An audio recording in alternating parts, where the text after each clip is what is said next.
Brittany gave you your weather forecast. Now it's my turn to give you your flavor forecast. The flavor forecast says we're going to do a beautiful classic sauce. This is a gnocchi alla vodka. You know, there are many stories out there, and the base and the foundation of vodka sauce, where did it come from? A lot of them say it's from Rome. It doesn't matter where it came from. We're going to fakerize it. We're going to do it my way. Why? Because it's the best way. I am your chef. Let's start, shall we? One of the things that I do with the vodka sauce, I am not a big cream user. I do not believe cream should be the foundation of your sauce. It should be just an emulsifier and an ingredient that all the flavors swim in. So what we're gonna do, we're gonna start roasting some tomato. This is one of my favorite things with tomato, and especially this time of the year when tomatoes are not at their peak. What we're gonna do, we're gonna take a small little paring knife, and we're gonna put our thumb right at the end of this knife. Put it inside the tomato, and your thumb now is in the core. And you turn the tomato, you leave the knife still. You keep taking, now you took the core out.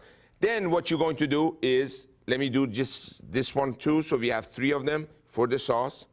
Then we're gonna put the flat side down so it doesn't roll on you, and you're going to slice down. You have 2 half tomatoes now, we have 4 half tomatoes, right? Let's put them in a pan.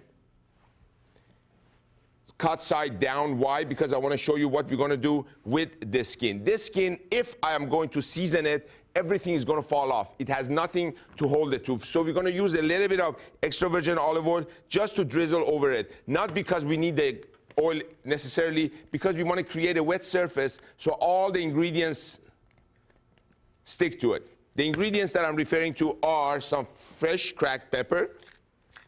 Now, my dear Fekerudis, I beg of you, if you're going to do this on regular basis, do enough of it and put it in a Ziploc and freeze them. These tomatoes are going to become your best friends. Now, a little bit of salt.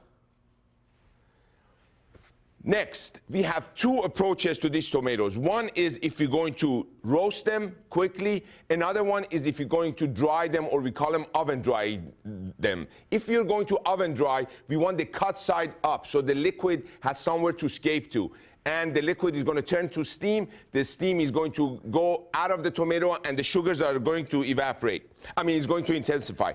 This one, I'm going to do it the other way around. I want the skin up. Why? It's going to be flash. It's going to go in the oven. Let the tomatoes do their thing. Next thing that is going to happen with those tomatoes, there is something that we know as pectin. Pectin is the natural glue between the skin and the flesh of the tomato. What's going to happen, that pectin is going to loosen up in the roasting process, and we can also peel them. The next thing, protein that we're going to use in this vodka sauce with the gnocchi is going to be prawns. Prawns are not exactly the same as shrimp. They're a different family, and they have few legs more than the shrimp do, so you don't want to get involved in that one. You get shrimp or prawns, whatever you wish. The basil is going to be all aromatic, and some Italian parsley. Put the basil leaves on top of each other. A lot of times you see this, but sometimes they do not show you the exact way of rolling the basil leaves.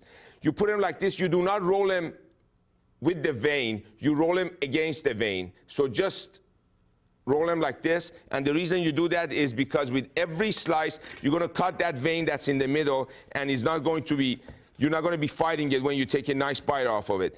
This, what we call, is chiffonade. Chiffonade is the same thing as strips. I just like to call it fancy stuff, you know.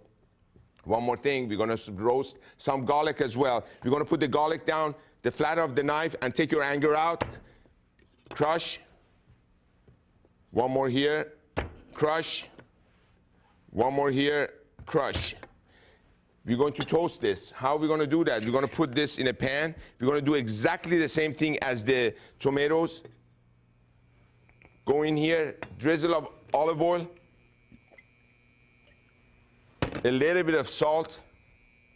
A little bit of white pepper. Remember, it's very difficult to caramelize garlic. Why? Very low water content, very low sugar content. It's not just like an onion. So you need to help it a little bit. This as well is going to go in that same oven, and we're going to let the roasting happen. Once that happens, we come back, and in the next segment, I'm going to show you the entire sauce from start to finish. Why do we put vodka in it? How much cream do you use? What not to do and what to do. Let's put this in the oven for a moment.